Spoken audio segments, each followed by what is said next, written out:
Continuing on with Chapter 39, we're looking at the changes in the United States during the 1970s.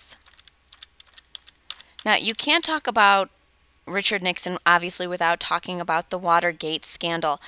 Soon after his election, his huge landslide election in 1972, we start to see this scandal coming out. Now, we already have talked about this idea of the balance of power. It has drastically been skewed towards the president. So once what had been three equal branches are now almost this imperial presidency, especially with the Great Depression, World War II, the powers given to them during the Cold War, Vietnam, etc. It's all been skewed away from the other branches.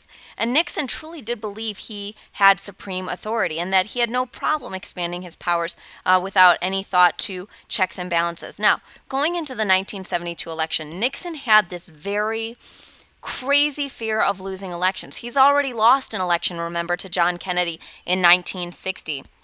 And so surrounding Richard Nixon were his president's men, as the media eventually started calling them his primary advisors, whose goal is to help Nixon win at any cost in 1972. So before this election actually happened, in June of 1972 at 2:30 a.m., 5 men were caught breaking into the Democratic National Headquarters at the Watergate complex in Washington, D.C. These men, who become known as the plumbers in the media because they're there to fix any leaks, had actually been caught breaking in. They were trying to bug the place and also to take pictures of secret inside information for the Democrats' candidate for 1972. Their insider trading type information. Now, nobody realized this at the time, and Nixon is resoundingly reelected in 1972.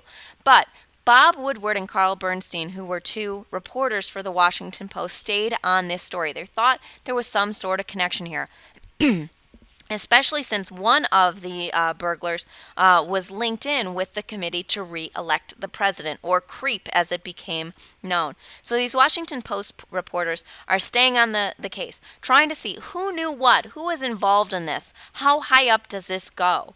And eventually this Watergate scandal starts to break. That in testimony given before the Senate, John Dean, who was one of the president's men, said that, you know what, the president was deeply involved in this and in the cover-up. As a result of this, and as a result of the fact that we find out through these congressional hearings that the president has been recording all of his Oval Office, Oval Office meetings, says, you have to release the tapes. He says, absolutely not. He claims executive privilege. And so Congress names a special prosecutor to this case, Archibald Cox, in order to get to the bottom of this. Archibald Cox orders for the release of these tapes. He says, we need to know how much you knew, Nixon. Did you order this break-in into the DNC? Did you order the cover-up of these burglars at the Democratic National Headquarters at Watergate? Nixon's like, there's no way I'm releasing these tapes.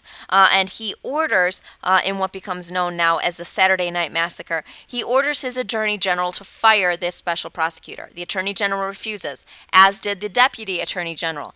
Finally, after firing these guys, Nixon was able to get his Solicitor General to fire Archibald Cox. But even his replacement still wants the tapes too. He says, absolutely not. This is executive privilege. In the middle of this huge scandal going on with the Watergate cover-up and whatnot, in a completely separate issue, Nixon's vice president, Spiro Agnew, was forced to resign the vice presidency because it became known that he had taken bribes while governor of Maryland. As a result of this, the vice presidency is vacant. We're worried about the effect on the president level itself, and so now Gerald Ford was quickly nominated and confirmed as the new vice president by the Senate. They were able to do that because the 25th Amendment allows for this structure to go into place. Excuse me. So, the American government, specifically Congress and the American people, are kind of done with the power of the president, especially since those bombing raids on Cambodia had destabilized them to the level of a civil war breaking out. The new communist government in Cambodia, the Khmer Rouge, under the leadership of Pol Pot, actually starts engaging in genocide.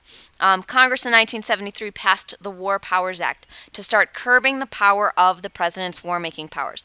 The president still can use the U.S. military in an engagement, but within 48 hours he must inform Congress of his purpose. And every 90 days he has to go back and get Congress's approval, so that no longer can the president bomb Cambodia without anyone knowing about it.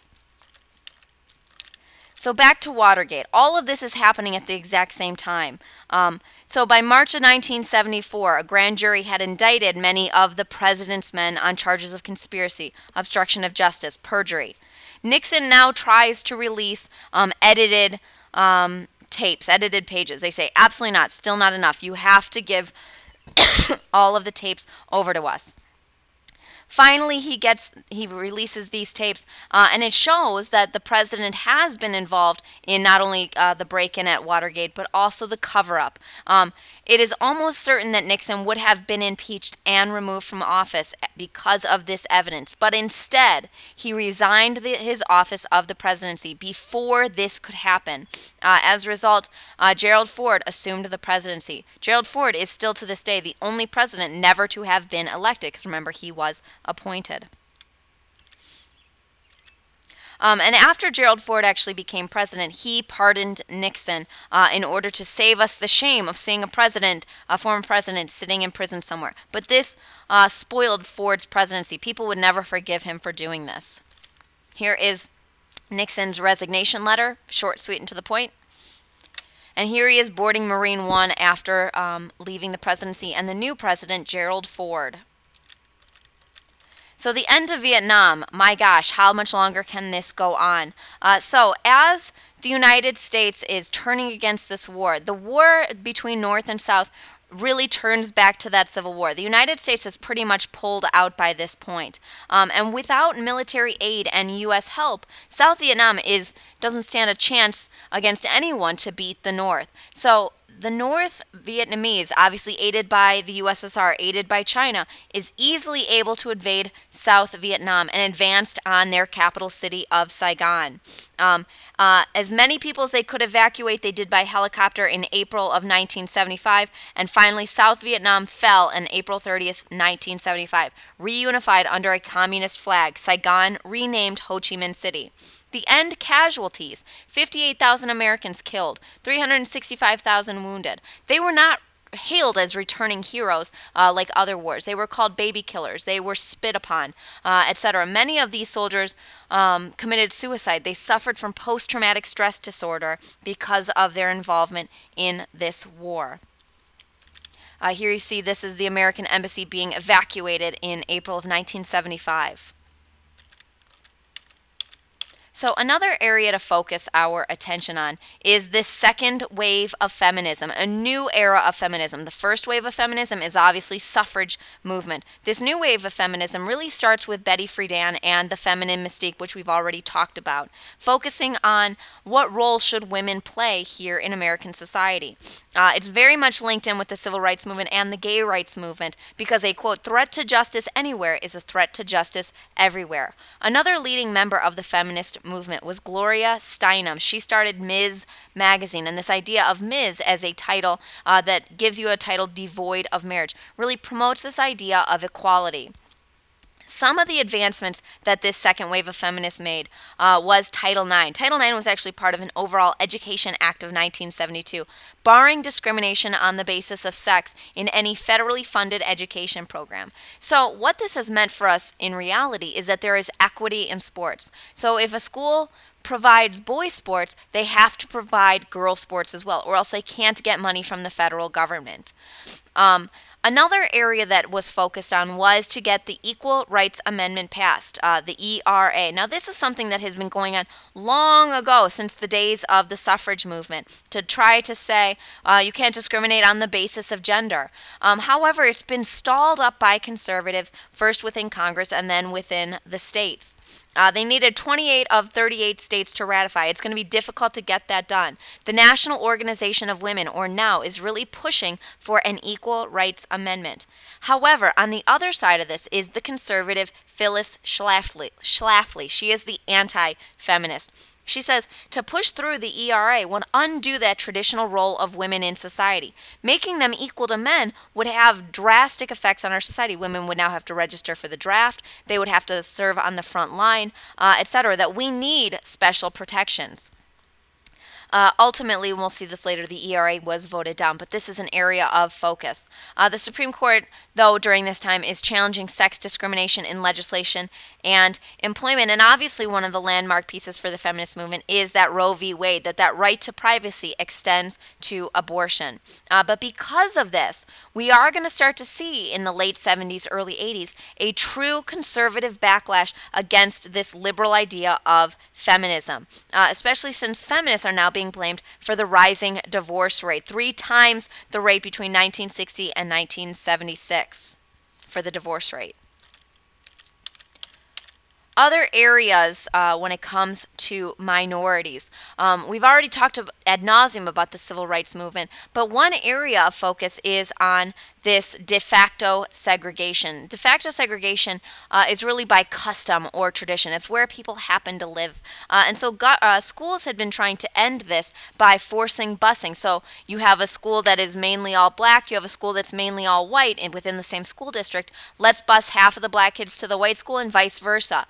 In Milliken versus Bradley, the Supreme Court had ruled that this can only occur within a district. You can't have busing across district lines. And so this is only going to promote more movement to the suburbs, that white flight, to escape, quote unquote, having to go to school with black children.